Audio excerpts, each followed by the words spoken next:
We will now move on to the question and answer session. And yes, I had two questions, but as a moderator, let me ask first question, if you allow me. It was a U.S. electoral system. Do you see any major problems with if the Democrat securing the Senate maybe to invite good for the appointment for administration officials. It's very good for the Biden administration. But as you mentioned, the Republican majority in the House of Representatives lead to the divided Congress that would be hold the budgetary measures like the Ukraine assistance. So is my understanding correct, or do you have any specific point we should I mean the Japanese audience should think about? Well, I think that Japan should not be worried about the administration's commitment to Asia, even though there's a grave distraction because of Ukraine.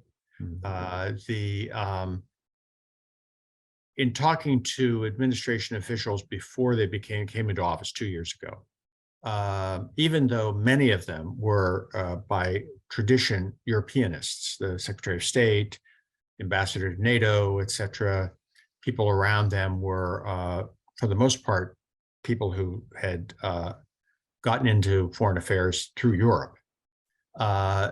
The assumption was that the Biden administration would continue the pivot to Asia. Of course, Ukraine changed everything. This will continue to preoccupy the administration, but I don't think we should assume that the pivot to Asia has stopped. It has slowed. It will resume, maybe not in the next couple of years, depending on what happens in Ukraine, but I think that's inevitable. And the administration is trying to do what it can through a minor trade initiative they've done and through the focus on the Indo-Pacific to try to reassure people that in Asia that they are committed. And of course, there's the issue of Taiwan, which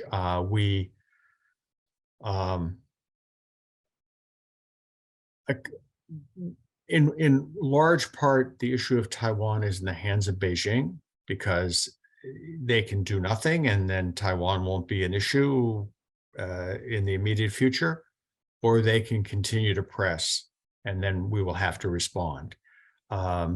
We all know the president has expressed his interests on Taiwan a number of times, not exactly administration policy often. He's been a little more forward-leaning than what is the official policy. And I can tell you at the German Marshall Fund, we released a recent survey about a month ago. Only 8% of the American public wants to supply Taiwan with arms, even though we already do. And only 7% is willing to send troops to Taiwan. And as one Pentagon official said to me when I showed him this data, he said, "I wish somebody would show this to the president." But Taiwan could become an issue overnight if the Chinese choose to make it so.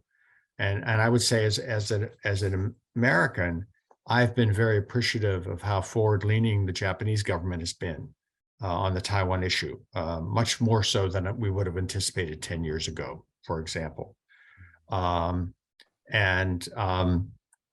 With Japan's role in the G7 next year, I think it's probably important that Japan lead an effort to be very clear among leading the G7, to be very clear to China that if they were to try to invade Taiwan or even boycott Taiwan, blockade it, that there would be consequences, and they'd be unified consequences.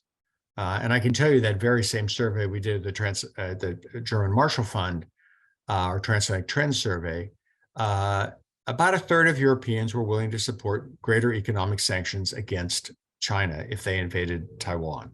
Now, it's only a third, but that was their strongest support. So you can build on that over time. And I think the Chinese need to be made aware of that. Okay, thank you very much. Okay, I'd like to move to the questions from the audience. The first one is concerning the abortion. Faced with the result of the election, is there any signs among Republicans to review their attitudes to the abortion issues? Yes, I think it's a very good question because historically, I think that it's a kind of the election of abortion.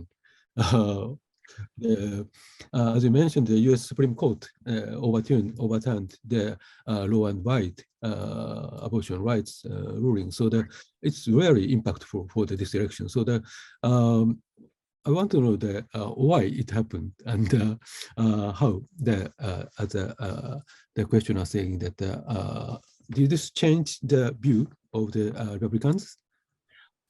Well, I think there's no evidence that it's changed Republican views on this issue, or I think more accurately to say it has not changed the views of very conservative Republicans who believe that abortion is a sin or is a violation of what should be the moral code.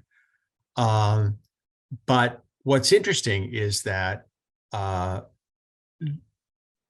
that part of the Republican Party, and it's mostly Republicans, although we should be honest, not all Republicans, who have concerns about abortion. They've been agitating against the legalization of abortion since the decision Roe v. Wade was done 50 years ago. And it's taken them 50 years to get to the point where there were enough conservative justices on the Supreme Court that they said this is no longer a right. It's up to the states to decide this issue. And some states have enacted very, very stringent laws, even though against the will of their people. Ohio is a perfect example. 2/3 of people in Ohio say abortion should be legal in most cases. And yet, because Republicans control 3/4 of the state legislature, they enacted a law that said no woman can have an abortion after 6 weeks. Well, many women don't know they're pregnant after 6 weeks. So there seems to be a disconnect between, on this issue, between the will of the people and maybe the will of what elected officials do. You would think that elected officials would say, I act against the will of my people at the peril of my job, and I might lose my job. But that's not been the case. Now, it is interesting that in Michigan, in Kentucky, in Kansas, when there was a referendum in this election about abortion, and it was about changing the constitution of the state around abortion, the pro-choice, the pro-women have a right to control their own bodies side of the issue won every time, which again shows you that even in conservative states like Kentucky, a majority of the people said no, the state should not be telling women what they can or cannot do with their bodies. Whether that trickles down to average Republican politicians who say, maybe I'm not going to come out against abortion, but I'm just going to try to stay away from this issue going forward. I think that's one possibility of what might happen.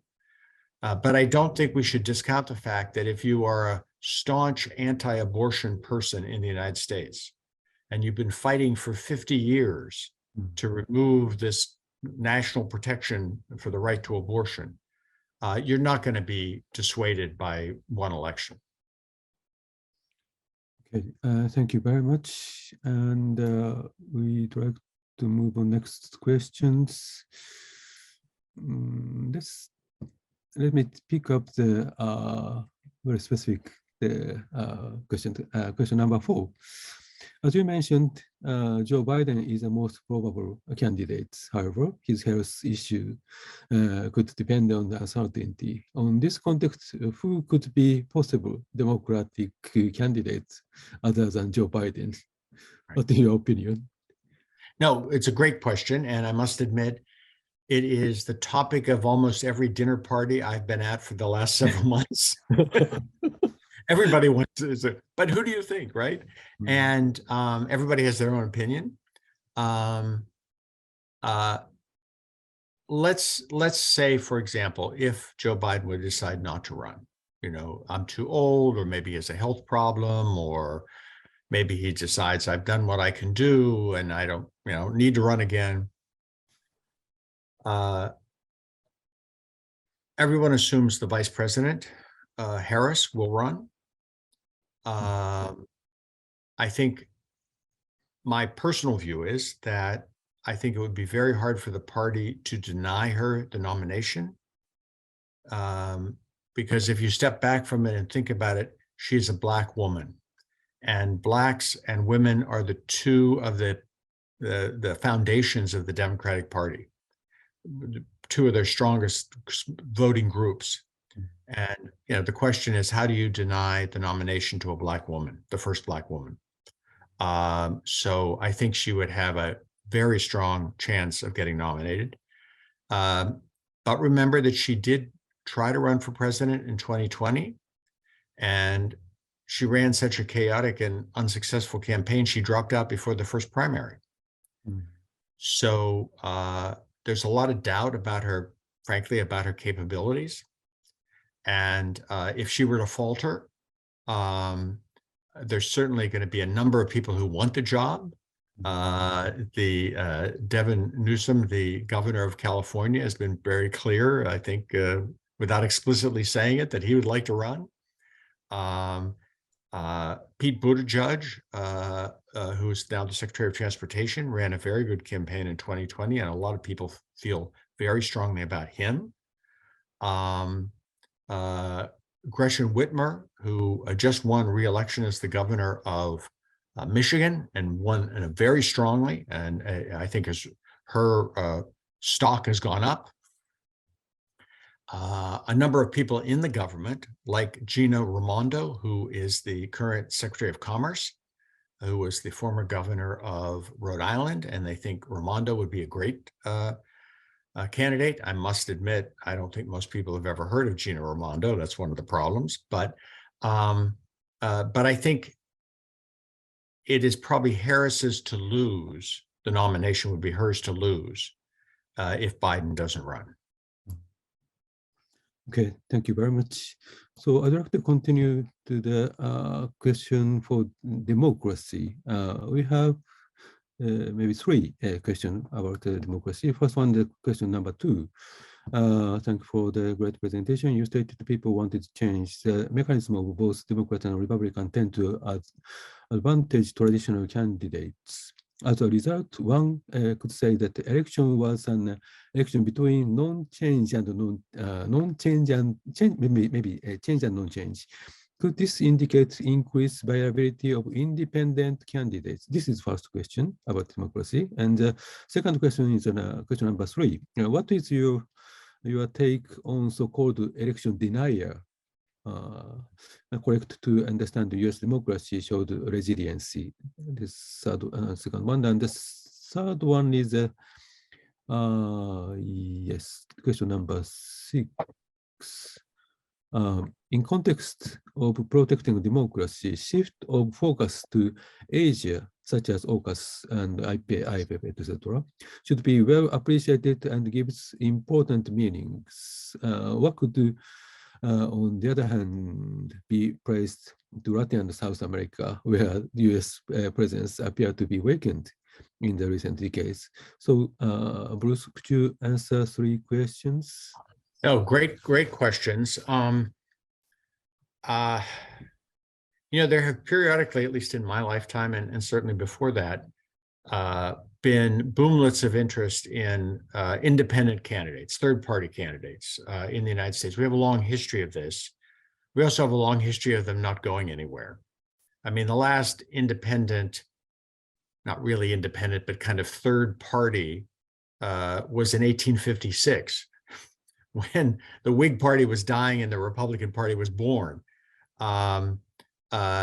We had in the 20s a number of socialists who got elected to the US Congress, interestingly enough, in our history. But for the most part, I think we're stuck with two parties. And in part because the two parties control the election laws at the state level, it is very difficult for a third party candidate to get on the ballot, to get to begin to build a movement, because the two existing parties, it's not in their self-interest to allow that to happen. And also, I think it can be deceptive. In public opinion polls in the US, about a third of people say, no, I'm an independent. I'm not a Republican. I'm not a Democrat. So you would think, oh, there's a base there to build a party.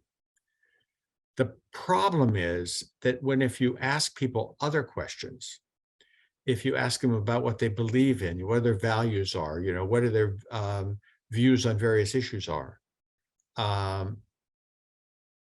most people who say they're independent actually either lean Republican or lean Democratic. In other words, they have the values of a Republican, but they say, no, I'm not a Republican, I'm an independent. Or they lean Democratic, but they claim to be an independent. And they vote that way. So I think the actual portion of the population that is truly independent is probably in the single digits, not a third of the population. Again, which makes it very difficult then to build a political movement. What about the election deniers? I mean, it's a great question. Donald Trump tonight in his announcement bragged about how many hundreds of election deniers had gotten elected, and it just showed that his support was so great. And it's true. I mean, there were 300 and some Republicans at various levels, from the Congress or governor or attorney general or secretary of state or state legislature, who were running for election. And over half of them got elected. But it's also true that some of the very prominent election deniers, Carrie Lake, who ran for governor in Arizona, she just was announced, she just lost yesterday. Doug Mastriano, who was running for governor in Pennsylvania, lost big time in Pennsylvania. So there are a number of the more prominent election deniers were defeated.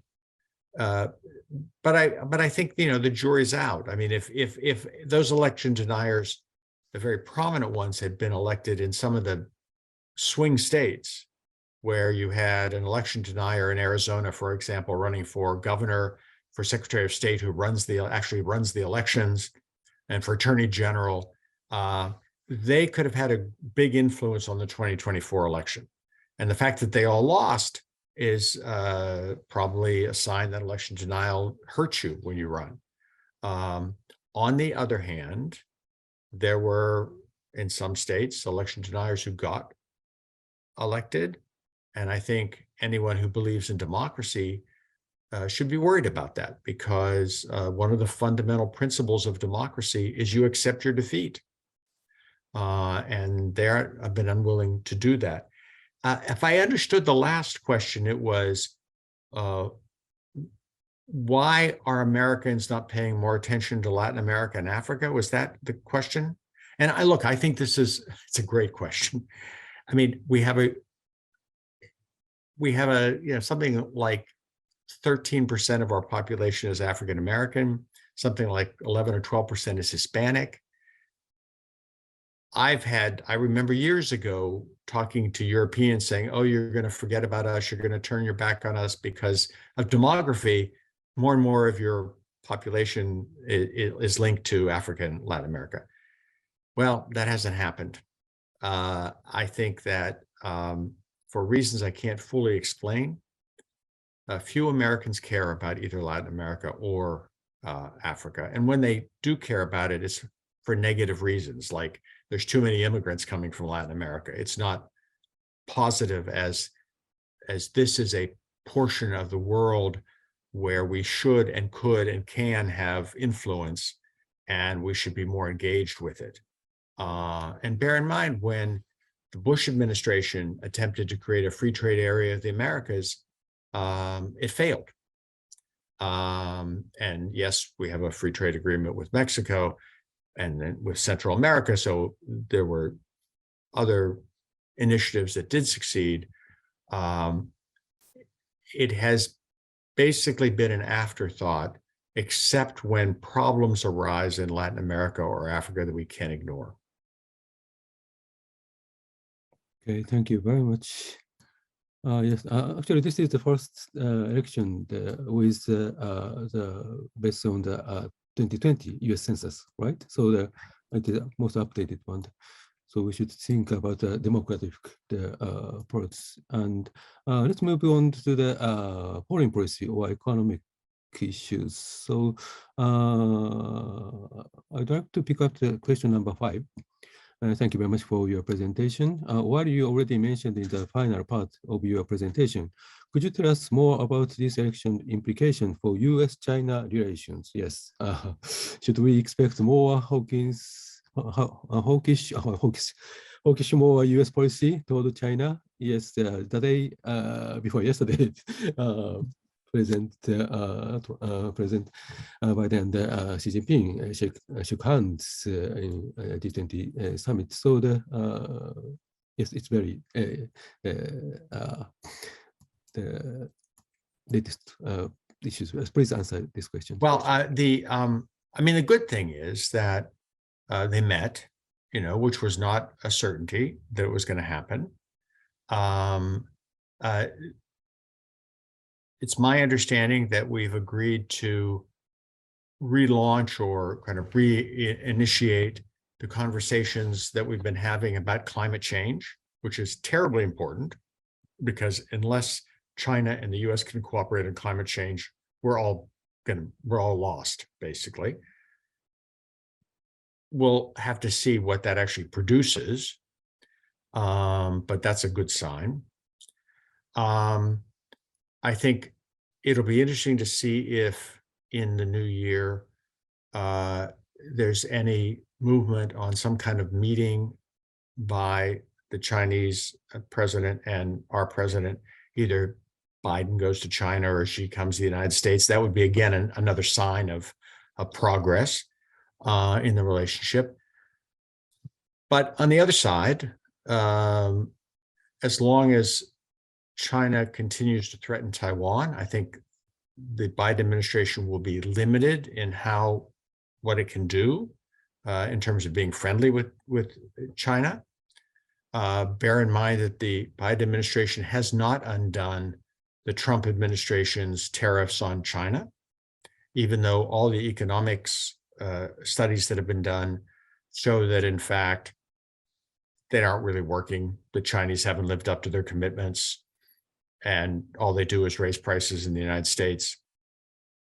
And most recently, the Biden administration has imposed this new export constraints on high-end computer chips and the machinery that makes them and the people who make them, which in many ways is one of the toughest things the United States has ever done towards China, at least in many, many years. And so that suggests that the administration is quite willing to be very tough on China going forward, to the consternation of our Japanese allies and the Korean allies and our Dutch allies, all of whom have a stake in this in this particular export control. My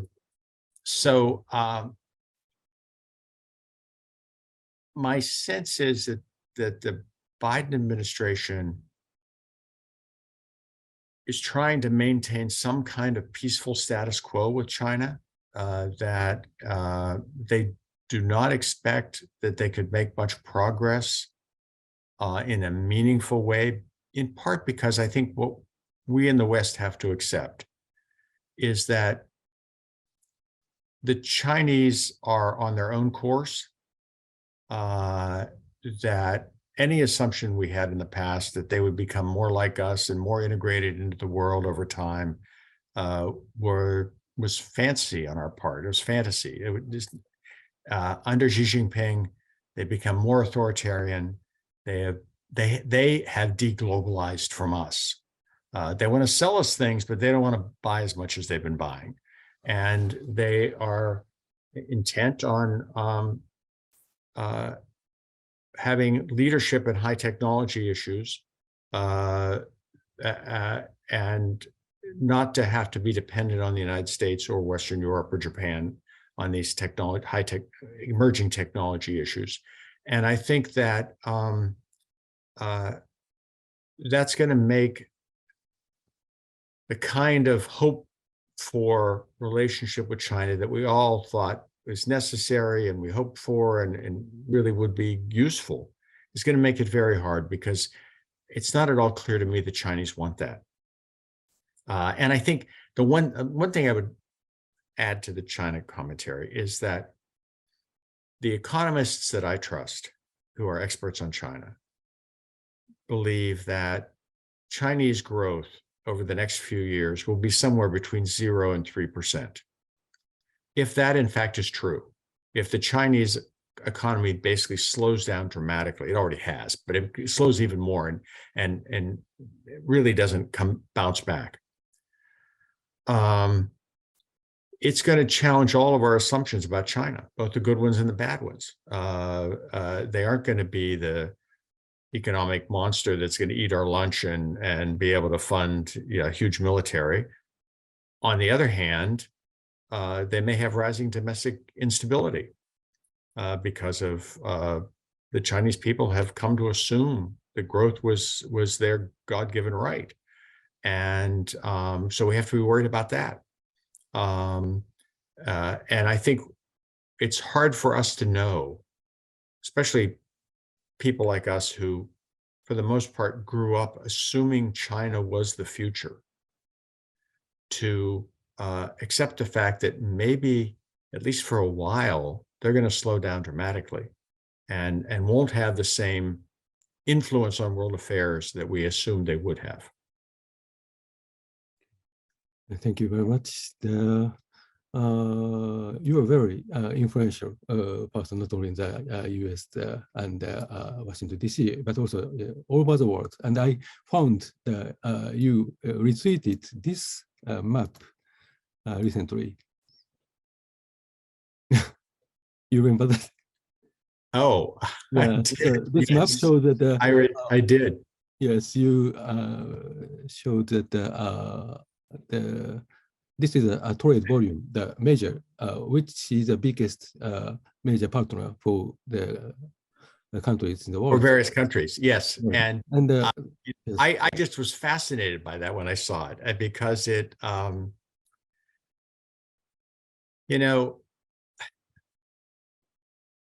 contrary to what I just said about the Chinese economy slowing down, that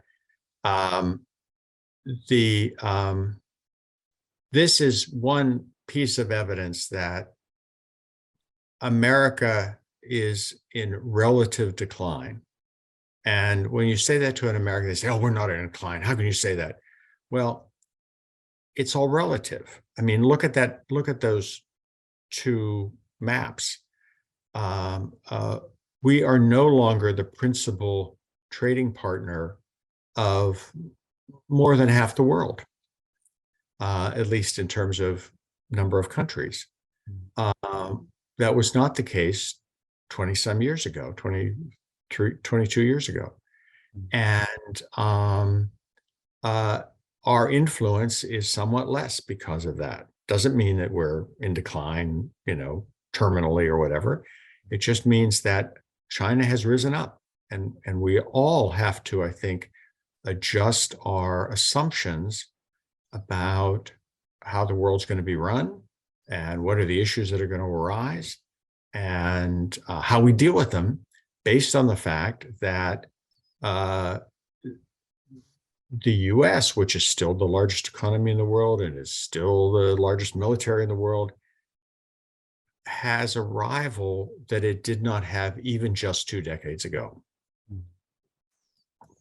Okay, thank you very much. And allow me to extend a few minutes. I'd like to pick up the last question about Ukraine. Question number 7. Is there a possibility that President Biden would be forced to do efforts ceasefire instead of supporting totally Ukraine to recover its territory? Also, there are possibilities that President Biden would be forced not to do further aggressive fiscal expenditure so that appease inflation. So yes, let me ask finally, lastly, Ukraine. Okay, I guess I don't quite understand the question. Is the question, do we think that the Biden administration may cut back its support for Ukraine? Is that, or be forced to cut back? Yes. That possibility, yes. It was announced today that the administration will be asking Congress to pass before it goes home for Christmas, so in the next month or so, a new supplemental for Ukraine, which is largely military aid, more military aid, but also $14.5 billion in fiscal support and some humanitarian aid. Ukraine needs it. This Congress has been very generous in agreeing to support Ukraine, and I think we're likely to get them to vote for this now, in part because the Democrats control the House and the Senate at this point. The bigger question will be next year, where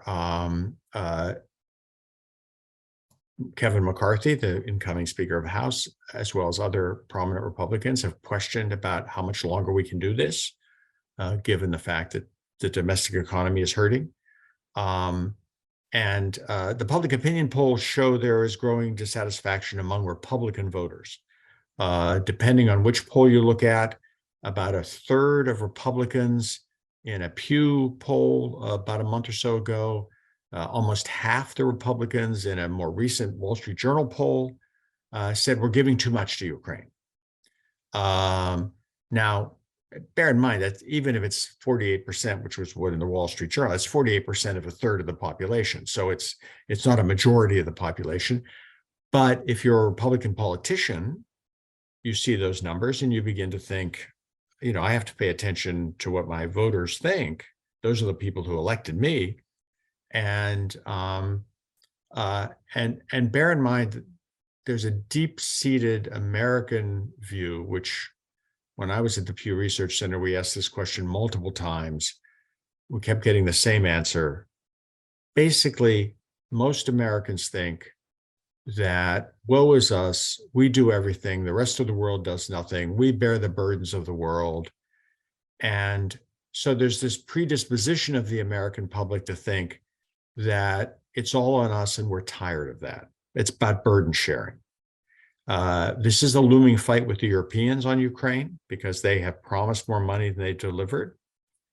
I think that it would be useful for Japan and Australia and South Korea, India even, to step up a bit on the aid to Ukraine so that if the US doesn't deliver as much as it once did, we wouldn't be undermining the Ukrainian effort. But bear in mind, the biggest issue about Ukraine, and I don't know where the money's going to come from, is the rebuilding of Ukraine. Let's assume the war finally is over. The World Bank believes it's at least about $300 billion. And that was 6 weeks ago.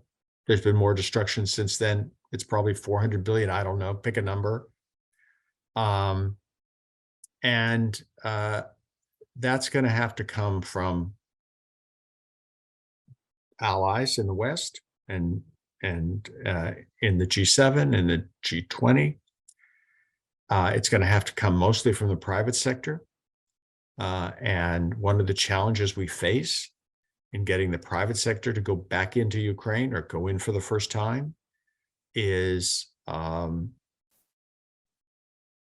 will they be reluctant to do it because they don't know if the Russians are coming back at some point? And we have experience in helping ensure private investment in countries where maybe you're worried about nationalization, or I don't know, some kind of natural disaster. We don't have experience in insuring against wars. And I think that's going to be one of the real challenges we'll face. And hopefully the Japanese G7 presidency can begin to debate that and discuss it, because we need a new vehicle that will be able to share some of the risk with the private sector to get the private sector back into, because, and I'll leave it at this, because I'm sure there are some Japanese business people listening to this. There's a lot of business that's going to be done in Ukraine during reconstruction. If you're putting $300 billion into a country to reconstruct it, there's a lot of business to be had. And the private sector will want to be part of that, but they're going to need some help. Thank you very much, Bruce. As we actually experienced the disaster 11 years ago in the earthquake and tsunami in Japan, so we are, I think that we are the experts of the reconstruction, and we can join the new Marshall Plan in the Ukraine. Thank you very much. Now the time is over. It's very pity, but thank you very much, Bruce, again. And today's video and videos and the presentation materials will be posted on the RIETI website at a later date. Thank you very much for your participation on BBL webinar today. And thank you very much, Bruce, again, and have a good night. Thank you. Thank you all. Appreciate it. Excellent. ありがとうございました。